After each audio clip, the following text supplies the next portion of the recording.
How can no one send you message direct in TikTok? Today I will show you how to do this. Just watch this video until the end and make sure that you like and subscribe in this channel. So let's start. First you will just go to TikTok, then open it. After this, when your TikTok is opening, you will go to your profile here.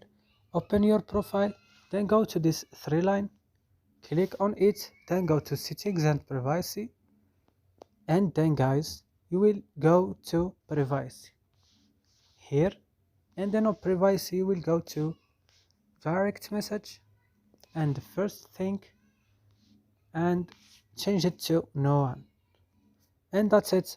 I hope this video is useful for you guys. Do not forget to like, also to subscribe in this channel in app, and see you next video.